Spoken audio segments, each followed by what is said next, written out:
Laurent Alexandre a une phrase en tant que médecin qui peut déranger, c'est effectivement les médecins seront les infirmiers de 2030. Alors c'est vrai que ça peut forcément choquer cette corporation, et surtout quand il précise le pouvoir sera aux propriétaires des algorithmes.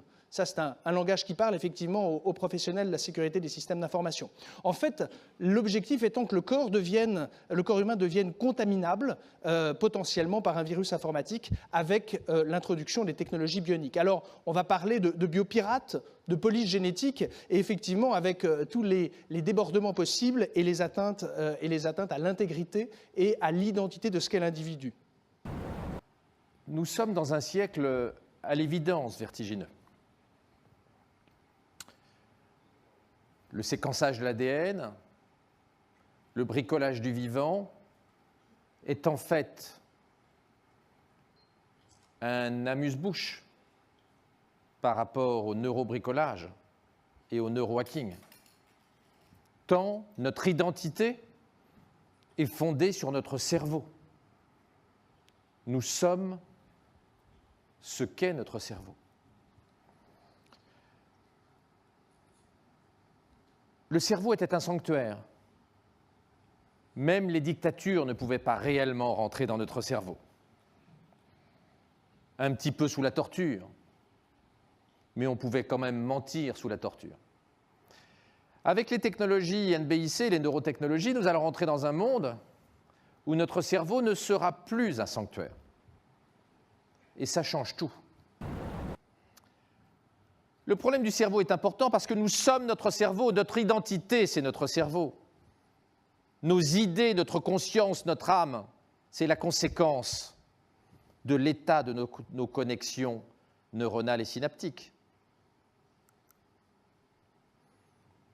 Et d'ailleurs, quand on abîme son cerveau, on est mal. Vous avez tous reconnu Schumacher.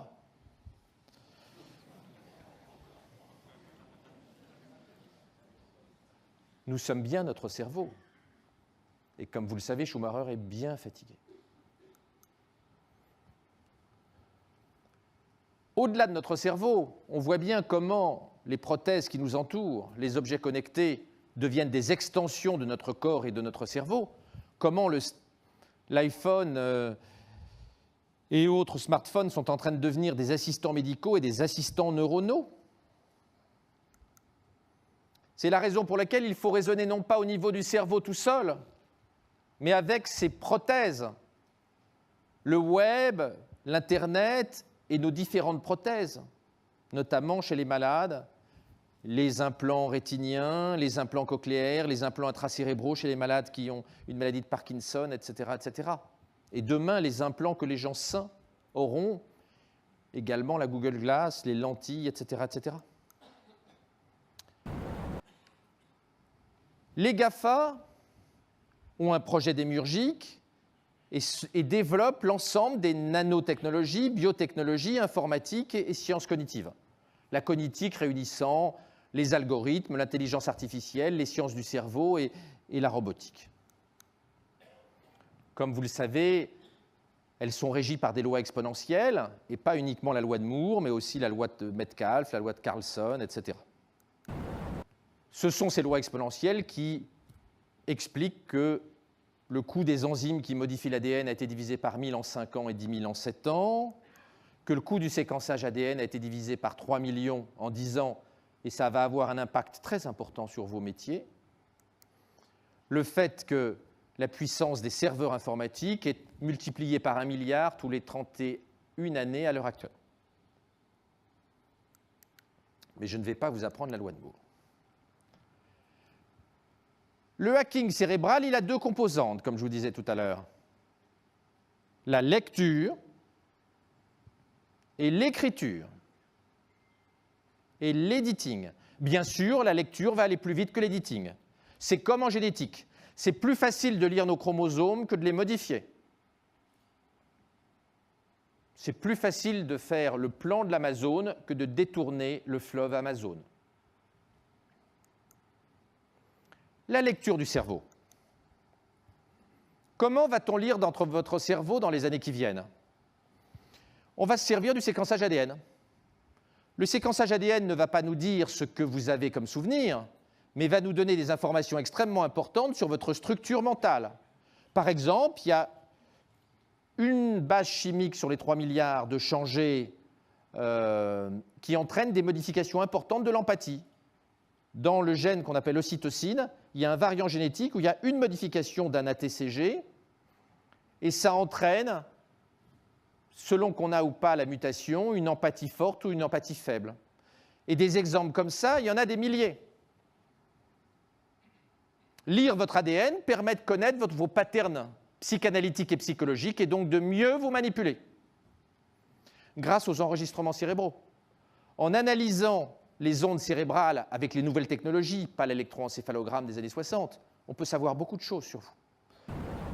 Et puis, on va utiliser les enregistrements des différentes prothèses que nous allons avoir, car nous allons être de plus en plus interfacés avec des prothèses électroniques pour approcher ce qu'il y a dans notre cerveau. L'analyse du fonctionnement cérébral,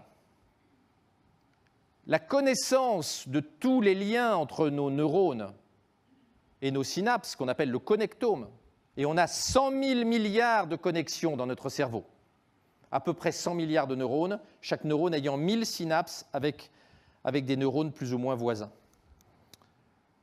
Le connectome progresse vite, au fur et à mesure que la puissance informatique augmente.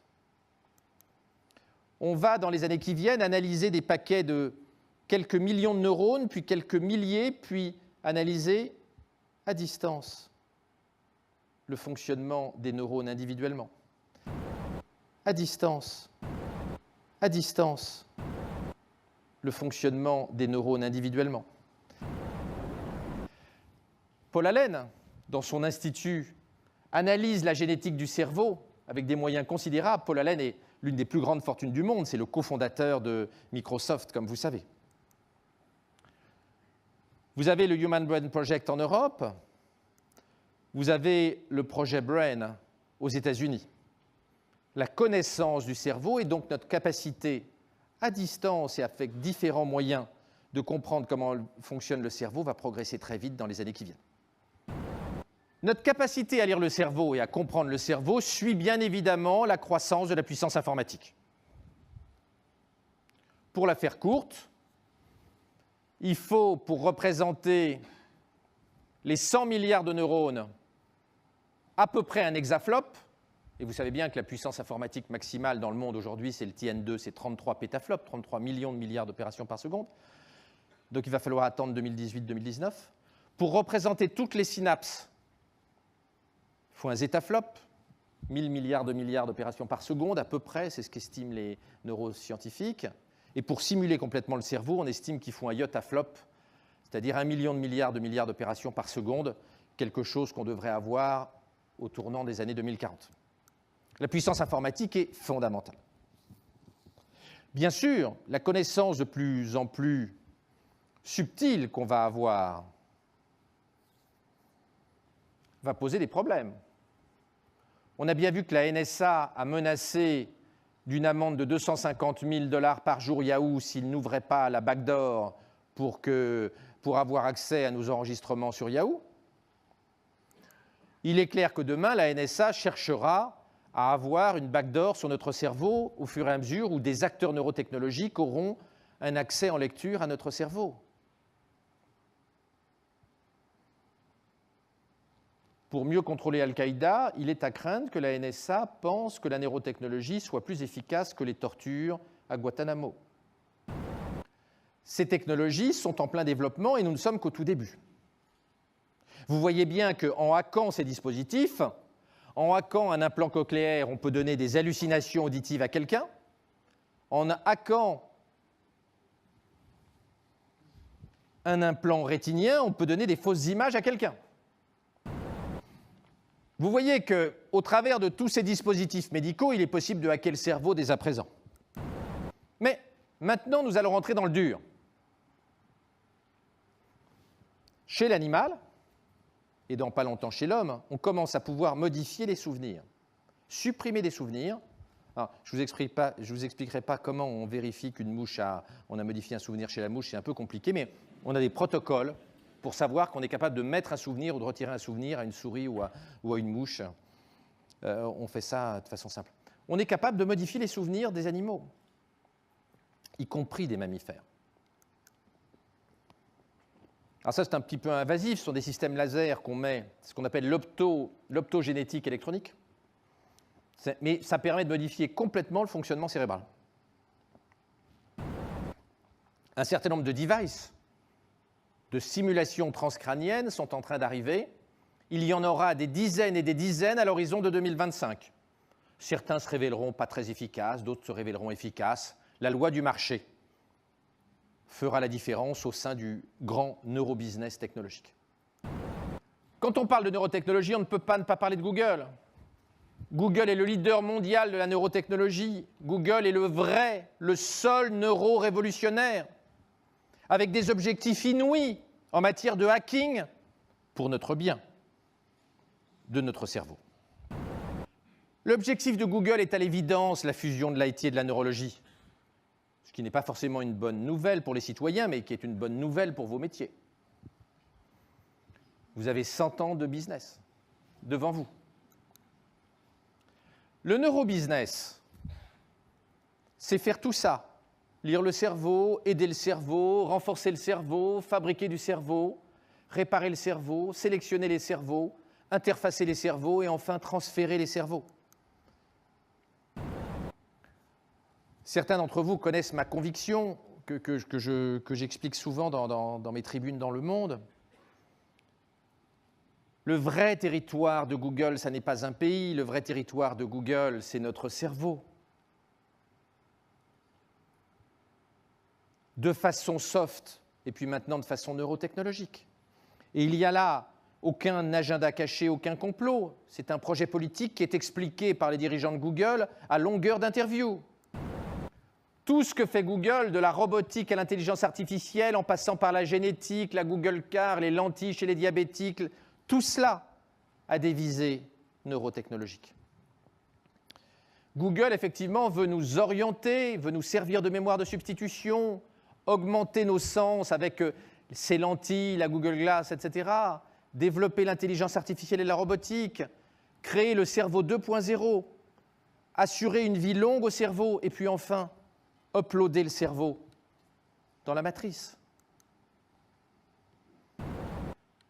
Kurzweil, qui est le directeur du développement et l'ingénieur en chef de Google, réaffirmait il n'y a pas longtemps sa conviction qu'en 2045, l'intelligence artificielle sera 1 milliard de fois plus puissante que la réunion des 8 milliards de cerveaux humains. Sergey Brin expliquait il y a quelques semaines, nous allons faire des machines qui raisonnent, qui pensent et qui font les choses mieux que nous, humains, pouvons les faire. C'est bien de la neurotechnologie, l'intelligence artificielle. Kurzweil, à Vancouver, expliquait gentiment que dès 2035, et 2035 c'est demain matin, c'est aussi près de nous que la mort de François Mitterrand, dès 2035, nous aurons des nanorobots pour nous connecter au cloud, des nanorobots intracérébraux, ce qui nous donnera des capacités extraordinaires et fusionnera l'intelligence artificielle et l'intelligence biologique. On est bien dans un hacking massif du cerveau. Et on est au cœur du projet transhumaniste. Bien sûr, il y a quelques intérêts business. Kurzweil soulignait dans la foulée que Google connaîtra la réponse aux questions avant qu'on les ait posées, évidemment. Il y aura un circuit électronique court vers le cloud computing qui permettra à Google de pouvoir nous répondre avant qu'on ait formulé la question. Et il précisait que Google nous connaîtra mieux que notre partenaire sexuel et probablement mieux que nous-mêmes nous connaissons. Alors, avoir des implants dans le cerveau, c'est sympathique, mais ça pose quelques problèmes. Vous savez qu'on a démontré il y a quelques années qu'on pouvait, pour les pacemakers connectés à Internet, où les médecins peuvent paramétrer le pacemaker à distance, on a démontré qu'on pouvait les hacker à distance. Les gens qui ont démontré ça étaient des gens bien intentionnés, ils n'ont pas tué 100 000 cardiaques d'un clic de souris, mais ils auraient pu le faire. Ils se sont contenté de faire un article pour alerter les pouvoirs publics. D'ailleurs, Dick Cheney, le vice-président américain, a coupé la connexion Internet électronique de son pacemaker pour que des hackers ne cherchent pas à tuer le vice-président en passant par son pacemaker. Il y a une forme un peu particulière de hacking qu'il va y avoir, de hacking cérébral, c'est le retour de l'eugénisme. Avant, la seule chose qu'on savait regarder sur un bébé, c'est s'il avait une trisomie 21 ou pas. Maintenant, on peut regarder toutes ses caractéristiques génétiques, c'est-à-dire lire la totalité des 3 milliards de bases ADN, très précocement dans la grossesse et sans faire d'amniosynthèse, avec une simple prise de sang chez la maman. La puissance informatique a tellement augmenté qu'on est capable, en séquençant le sang de la mère, de séparer l'ADN du bébé et l'ADN de la mère, parce qu'il y a un petit peu d'ADN du bébé qui passe dans le sang de la mère. On passe d'une amniosynthèse tardive, on regarde s'il y a 3 chromosomes 21, et dans 97% des cas, on avorte de l'enfant trisomique, à un dépistage précoce de la totalité du génome de l'enfant, y compris des gènes impliqués dans les prédispositions intellectuelles. Dans le même temps, les Chinois ont lancé un grand programme de séquençage des surdoués afin de déterminer les variants génétiques qui expliquent les différences de quotient intellectuel. Borgström, l'intellectuel d'Oxford, a montré qu'on pouvait augmenter de 60 points le quotient intellectuel d'un individu.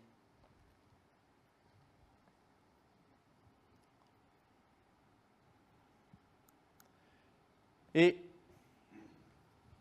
23andMe, filiale génétique de Google, a un brevet sur la sélection génétique des embryons. Vous voyez que là, c'est une forme particulière de hacking neurologique dans le futur. C'est la transformation de la façon dont nous procréons qui pose des problèmes tout à fait majeurs. Alors, le hacking ultime, c'est quoi? Le hacking ultime, c'est le projet du directeur du développement de Google, Ray Kurzweil, l'upload cérébral, c'est-à-dire de transférer le contenu de notre cerveau dans des circuits intégrés. Nous en sommes loin d'un point de vue technologique. Plus loin que Kurzweil le pense, de mon point de vue. Mais il est clair que son objectif neurotechnologique sur l'upload pose d'immenses questions politiques et philosophiques. Time a fait un article plutôt sympathique sur ces technologies d'upload et expliquait de façon très décontractée que c'était une façon de devenir éternel. À titre personnel, mais à 55 ans, on est déjà un vieux con, je ne suis pas forcément complètement enthousiaste à l'idée d'avoir ce type d'implant dans le cerveau. Les 30 ou 40 années qui viennent sont les années de la neurorévolution, qu'il s'agisse de lecture du cerveau ou de modification du cerveau. Le bricolage du vivant et du cerveau, mené d'abord par GAFA et par les idéologues transhumanistes, dans un monde où, le fondateur de Netscape a raison, dans un monde où le logiciel dévore le monde, avec une explosion de l'intelligence artificielle, pas dans les 5 années qui viennent, mais dans les 50 années qui viennent, pose d'immenses problèmes de sécurité. Et de mon point de vue, la neurosécurité va devenir le premier des droits de l'homme. Notre cerveau, qui était un sanctuaire inviolable, va devenir transparent et ouvert à cause du big data, à cause de la génétique, à cause des implants, à cause de tous les progrès de la neurotechnologie. Il ne faudrait pas que le futur devienne cauchemardesque. Au passage, quelques conseils. Quand vous allez chez le coiffeur, en 2025, vérifiez que le casque de brushing ne soit pas un enregistreur pétaflopique de vos pensées et que le coiffeur ne vous implante pas des nanopuces au moment où il vous coiffe. Et si vous êtes le président des États-Unis, veillez à ce que le secret de service parte avec votre verre de manière à ce que personne ne puisse, à partir de votre salive, vous séquencer et connaître vos caractéristiques neurogénétique de manière à vous influencer et vous manipuler. Je vous remercie.